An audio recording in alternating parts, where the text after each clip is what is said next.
Yogyakarta merupakan ibu kota perjuangan. Hampir di setiap sudut kota Jogja, kita masih dapat menemukan bukti-bukti pada masa perjuangan. Mulai dari bangunan hingga benda-benda bersejarah sebagai saksi perjuangan. Bukti yang semakin meyakinkan adalah Yogyakarta pernah menjadi ibu kota Republik Indonesia, di mana pada saat itu Belanda melancarkan agresi militer kedua, hingga dicetuskanlah Perang Gerilya dan akhirnya dilancarkan serangan umum 1 Maret 1949. Perang Gerilya tidak lepas dari peran Panglima Besar Jenderal Sudirman.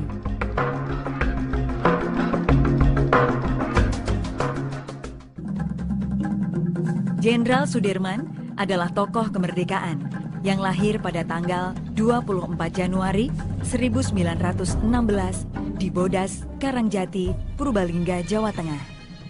Ayah Sudirman adalah seorang pekerja pabrik gula di Kalibagor yang bernama Karsit Kartowiroji dan ibu bernama Siem yang masih keturunan Wedana dari Rembang. Pada usia 8 tahun, Sudirman kecil diangkat anak oleh Raden Cokro Sumonario, seorang asisten Wedana.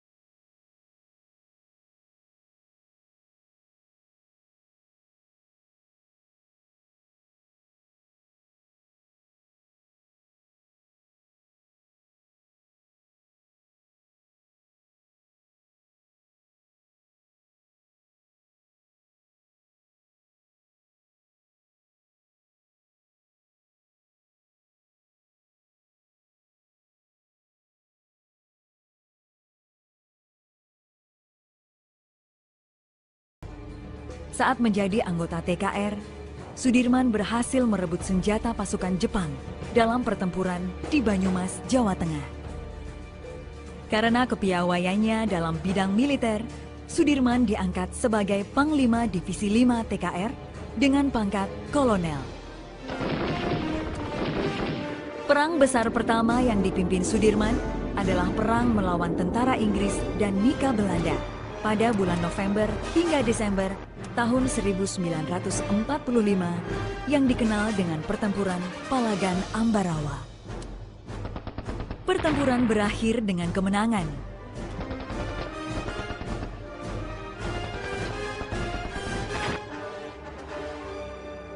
Atas berbagai prestasi militernya, maka pada tanggal 18 Desember 1945, Sudirman dilantik menjadi jenderal oleh Presiden Soekarno.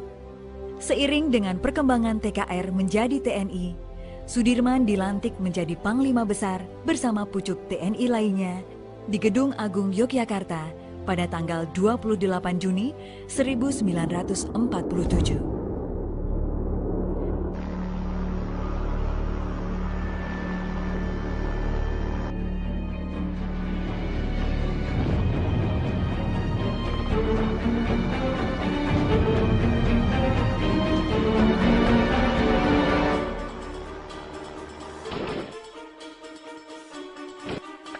Pada masa agresi militer Belanda kedua atau yang dikenal kalau di sekarang itu adalah masa perang kemerdekaan kedua, yaitu masuknya tentara Belanda pada 19 Desember 48. Nah, ini satu hal yang penting pernyataan Pak Dirman waktu berembuk dengan Bung Karno. Bung Karno mengatakan bahwa Pak Dirman sakit, istirahat saja. Tidak, Bung. Saya tetap bersatu dengan rakyat, karena sesuai dengan ucapan saya harus bergabung dengan rakyat menentukan kemerdekaan Indonesia. Ketika penyakit tuberkulosis semakin parah, pada tanggal 19 Desember 1948, Belanda menguasai Yogyakarta dan menangkap para pemimpin negara. Dari rumahnya di Bintaran, Panglima Besar Jenderal Sudirman terus memperhatikan pesawat-pesawat Belanda yang terus mengobrol tembakan. Karena khawatir Belanda menyerang kediaman Jenderal Sudirman, maka Dr. Suwondo menyarankan Panglima Besar Sudirman meninggalkan kota Yogyakarta. Setelah membakar semua dokumen yang ada, perjalanan gerilya dimulai dari kediaman Panglima Besar Jenderal Sudirman menuju Kadipaten dan dilanjutkan ke Kretek Bantul.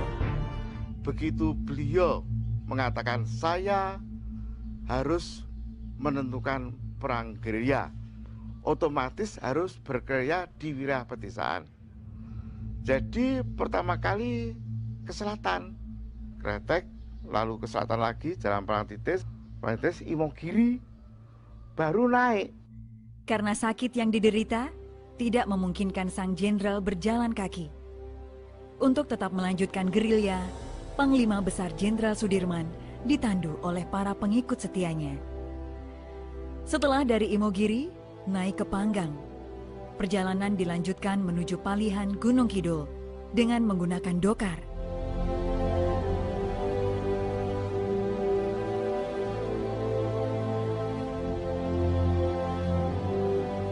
Berhenti sejenak di sana, lalu berangkat ke Wonogiri. Jadi di Wonogiri itu dia juga berhenti di sana, bahkan dapat gempuran dari pemerintah Belanda karena pemerintah Belanda juga punya intelijen. Dari Wonogiri, perjalanan dilanjutkan menuju daerah Jawa Timur. Perjalanan melalui Ponorogo dan Trenggalek. Kemudian pada tanggal 24 Desember 1948 sampai di Kediri. Dari Kediri, rombongan menuju desa Sukarame. Karena dirasa tidak aman, perjalanan dilanjutkan menuju desa Karangnongko dan dilanjutkan menuju lereng Gunung Wilis. Perjalanan dilanjutkan pada tanggal 17 Januari 1949. Saat dalam perjalanan, terjadi penggeledahan yang dilakukan Belanda. Untuk menghindari kontra dengan pasukan Belanda, rombongan masuk hutan Sedayu dan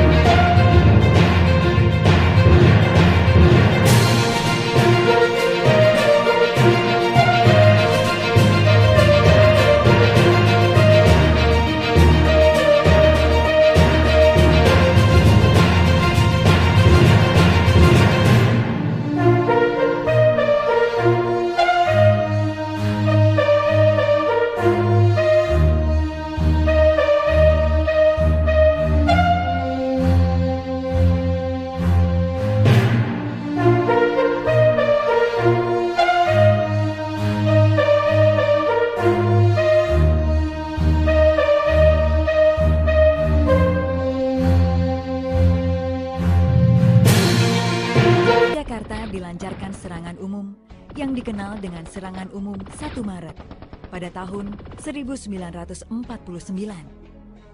Dengan adanya serangan umum ini, menunjukkan pada dunia internasional bahwa Indonesia dan kekuatan militernya masih ada, dan membuktikan kebohongan Belanda yang menyatakan Republik Indonesia dan TNI telah hancur.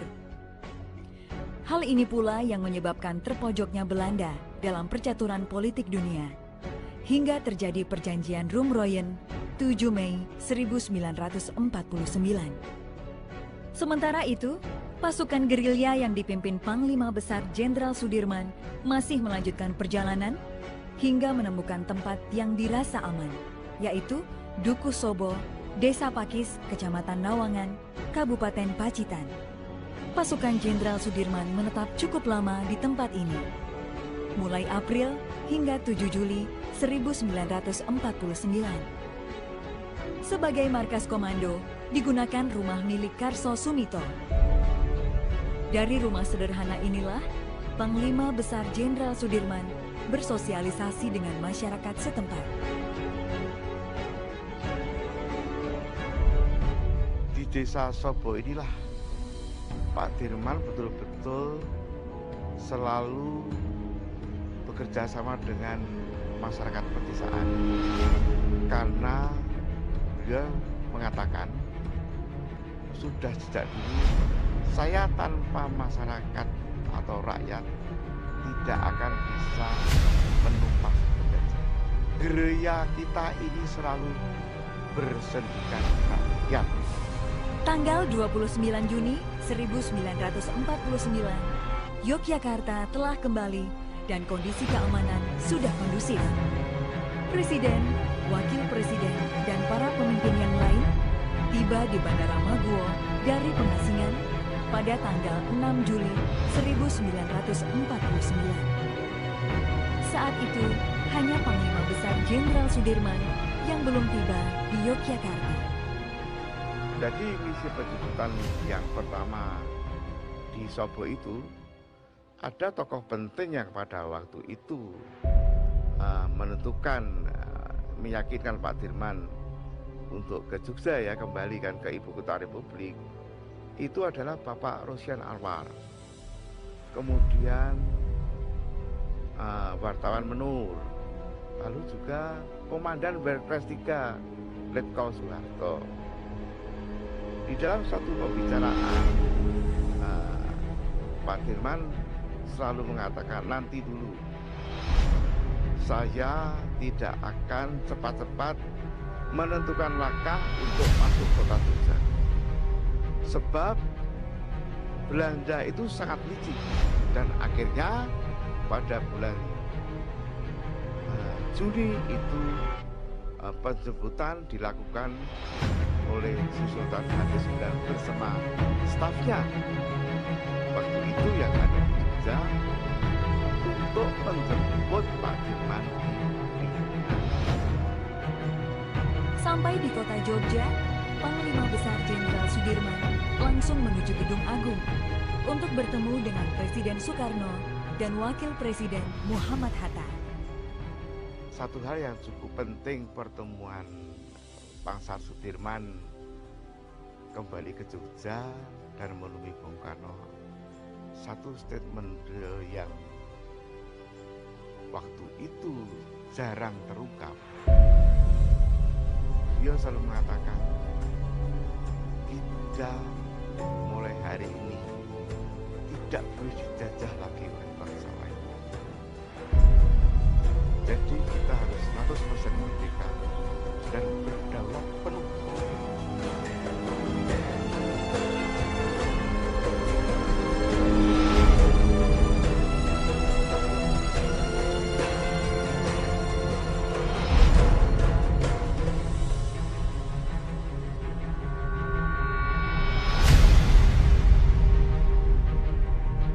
Dalam rangka merintis, memperjuangkan, dan mempertahankan kemerdekaan, meninggalkan jejak-jejak sejarah yang sebagian tersimpan di dalam Museum Benteng Vredenburg. Koleksi museum sebagai bentuk pelestarian dan upaya mengkomunikasikan kepada generasi muda tentang nilai-nilai perjuangan Jenderal Besar Sudirman. Koleksi Museum Jenderal Sudirman merupakan barang-barang yang menjadi saksi perjalanan gerilya dalam mempertahankan kedaulatan Indonesia. Benda yang dipamerkan meliputi tempat menyarungkan pedang dan sepatu milik Bapak Hadi Harsono. Beliau merupakan Komandan Batalion 1 Bantul. Sebelum melanjutkan perjalanan menuju Panggang, Jenderal Besar Sudirman bermalam di rumah Bapak Hadi Harsono. Kendil Dalung milik Mbah Sayuk. Saat perjalanan gerilya sampai di Palihan, rombongan beristirahat di rumah Mbah Marto Pawiro atau Mbah Sayuk. Rombongan gerilyawan disuguhi 3 butir telur yang direbus menggunakan kendil dalung. Keris Kiai Slamet milik Bapak Sartono. Saat rombongan gerilyawan menginap di rumah Mbah Sayuk, Jenderal Sudirman memanggil Bapak Sartono untuk ikut menjaga keselamatannya dengan menggunakan keris Kiai Slamet ini. Perlengkapan dapur milik Ibu Projo Pranoto. Perlengkapan dapur inilah yang berjasa menyiapkan hidangan untuk makan para gerilyawan yang bermalam di Semanu. Meja kursi tamu dan peralatan minum milik Bapak Imam Supardi. Peralatan tersebut digunakan Panglima Besar Jenderal Sudirman saat menerima penjemputan pertama oleh Letkol Soeharto. Tempat tidur milik Bapak Hadi Siswanto. Untuk menjaga kondisi kesehatan Panglima Besar Sudirman, maka diputuskan bermalam di daerah Piyungan, tepatnya di rumah Bapak Hadi Siswanto. Bapak Hadi Siswanto meminjamkan tempat tidur untuk beristirahat Panglima Besar Jenderal Sudirman. Meja dan kursi tamu milik Bapak Sumarjono BA.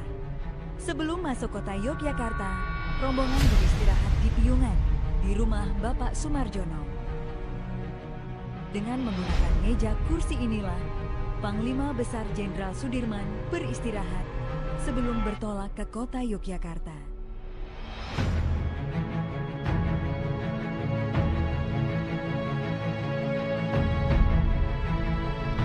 Sejarah berjalan dalam kesatuan 3 dimensi yang meliputi dulu, sekarang, dan yang akan datang. Dan bukan mustahil pula, jejak-jejak sejarah yang terjadi pada masa sekarang akan sampai kepada generasi yang akan datang.